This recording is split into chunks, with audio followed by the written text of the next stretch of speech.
नमस्कार, मैं हूं अखिलेश यादव। मैं भी मौजूद हूं छत्रपति साहू जी महाराज यूनिवर्सिटी कानपुर में और यहां पे 2 दिवसीय राष्ट्रीय संगोष्ठी का आयोजन किया गया है, जिसके आयोजक हमारे साथ डॉक्टर मानस उपाध्याय जी हैं। इनसे जानेंगे संगोष्ठी का उद्देश्य क्या था, इसका और चीज़ें, इससे जुड़ी चीज़ें हम जानेंगे। सर नमस्कार, स्वागत है सर आपका। धन्यवाद। इसका उद्देश्य क्या है जो आपने 2 दिवसीय संगोष्ठी कराई? बड़ी चर्चा सुना मैंने, मैं खुद इसका हिस्सा रहा हूं। पूरे देश में नई शिक्षा नीति, एक तरह से हम इसे राष्ट्रीय शिक्षा नीति के रूप में जान रहे हैं। पूरे देश में इसकी चर्चा चल रही है और हमारी जो सरकार है समय समय पर एजुकेशनल पॉलिसीज़ को रिफॉर्म करके एजुकेशनल पॉलिसीज़ में चेंज लाने की बात करते हैं। नई शिक्षा नीति जो हमारा विषय है, reconditioning of Indian knowledge, tradition and culture through national education policy 2020, मतलब नई शिक्षा नीति के थ्रू कैसे हम भारतीय ज्ञान, संस्कृति, इन सब का पुनर्निर्माण कैसे कर सकते हैं, इसके बारे में यह संगोष्ठी रही, जिसमें तमाम विश्वविद्यालयों के शिक्षाविद आए। बनारस हिंदू विश्वविद्यालय से प्रोफेसर अरविंद जोशी, लखनऊ विश्वविद्यालय से प्रोफेसर DR साहू और PPN कॉलेज के प्राचार्य डॉक्टर अनूप सिंह जी।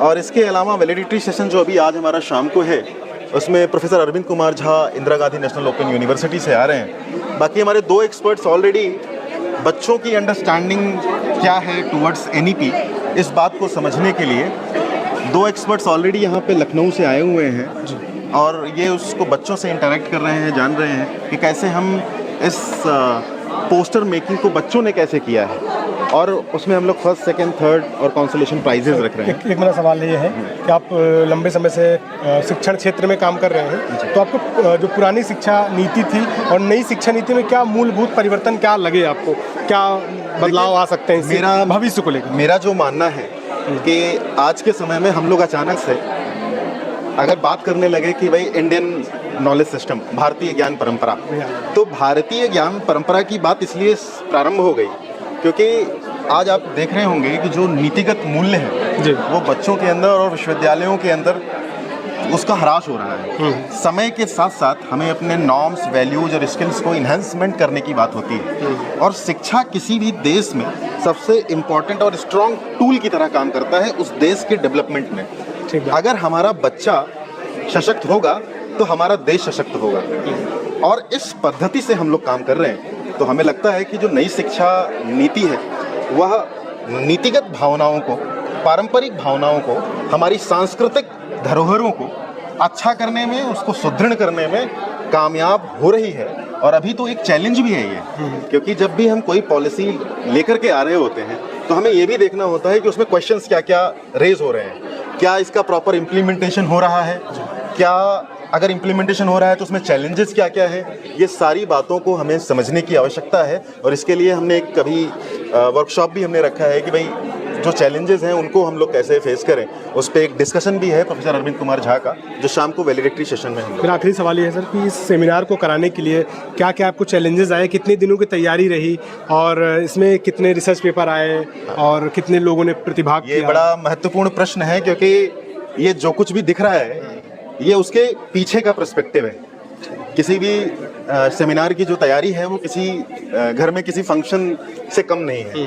तो पूरे देश से लगभग 400 के आसपास हमारे पास शोध पत्र आए और मुझे यह बताते हुए बड़ा हर्ष हो रहा है कि national education planning and administration, JNU, Delhi university और इसके अलावा नेहरू, मतलब देश से हर जगह से लोग जुड़े।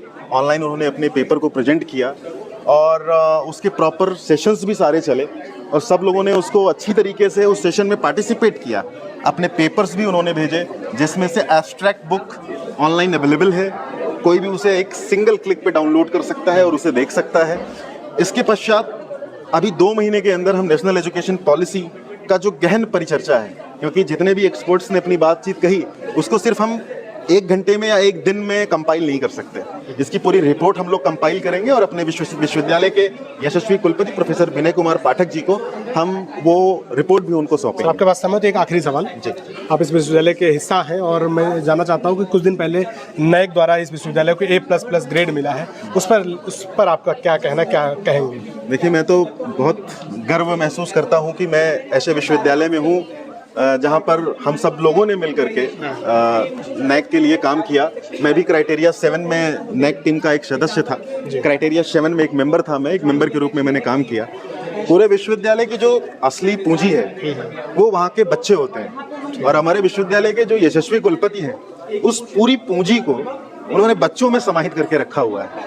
और मुझे ऐसा लगता है कि बच्चे ही किसी विश्वविद्यालय के वो स्तंभ की तरह हैं जो उस विश्वविद्यालय का निर्माण करते हैं। तो ये जो नैक A++ की जो ग्रेडिंग आई, उसके पीछे विश्वविद्यालय के कुलपति जी की बहुत बड़ी मेहनत थी, और उस मेहनत में हम लोग सिर्फ एक छोटा सा एक हिस्सा थे, उसके अलावा और कुछ भी नहीं।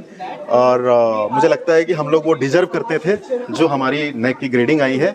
और आप सभी लोग यहाँ पे बाहर से भी जो लोग आए, तमाम राज्य से जो लोग आए, उन लोगों ने भी बहुत अप्रिशिएट किया कि कितना भव्य हमारे विश्वविद्यालय का इंफ्रास्ट्रक्चर है। बल्कि किसी ने कहा कि क्या हमारे पास ह्यूमन रिसोर्सेज इतने अच्छे हैं कि नहीं। लेकिन जब उन्होंने कुछ सेशंस को जब उन्होंने देखा, समझा, जाना, तो उन्हें लगा कि नहीं, ह्यूमन रिसोर्सेज भी बहुत अच्छे हैं। तो ये बात हमें समझने की आवश्यकता है। और पूरे सेमिनार को कराने में सबसे मुझे यह भी बताते हुए हर्ष हो रहा है कि पूरे सेमिनार के आयोजन में जो सबसे बड़ा जो पर्सपेक्टिव था वो था कि हम इसको कंपाइल कैसे करेंगे। अभी नेशनल एजुकेशन पॉलिसी पे हम 3 वॉल्यूम लेकर के आएंगे, वॉल्यूम 1, वॉल्यूम 2 और वॉल्यूम 3, और इन तीनों ही ISBN बुक्स होंगे और सबके पेपर उसमें प्रकाशित किए। क्या सर ये जो अभी राष्ट्रीय नई जो शिक्षा नीति आई है, इसका क्रियान्वयन शुरू हो गया है विश्वविद्यालय में? विश्वविद्यालय ही छत्रपति साहू जी महाराज विश्वविद्यालय एक ऐसा विश्वविद्यालय रहा जो सबसे पहले नेशनल एजुकेशन पॉलिसी को इम्प्लीमेंट करने वाला विश्वविद्यालय बना। और हमारे यहाँ विश्वविद्यालय में इसका क्रियान्वयन भी हो गया है। जैसे कि अब साइंस वाले बच्चे से आप पूछोगे कि क्या आप आर्ट्स पढ़ सकते हो, तो आपको ये बेहतर बताएगा। साइंस वाले भी बच्चे बोलेंगे कि नहीं, हम आर्ट्स में जाकर के पढ़ सकते हैं, हम सोशियोलॉजी पढ़ सकते हैं, हम साइकोलॉजी पढ़ सकते हैं, हम इकोनॉमिक्स पढ़ सकते हैं। लैंग्वेजेज वाला कोई बच्चा आएगा, वो कहेगा कि नहीं, हम सोशियोलॉजी पढ़ सकते हैं। तो जो ये इंटरडिसिप्लिनरी जो पर्सपेक्टिव है, एक विषय को दूसरे विषय से जोड़ने की जो परंपरा आई है नई शिक्षा नीति में, ये निश्चित ही सभी बच्चों के लिए बहुत महत्वपूर्ण है, और हमारे विश्वविद्यालय और पूरे देश के विश्वविद्यालय के लिए बहुत बहुत धन्यवाद सर, आपने समय दिया। Thank you so much.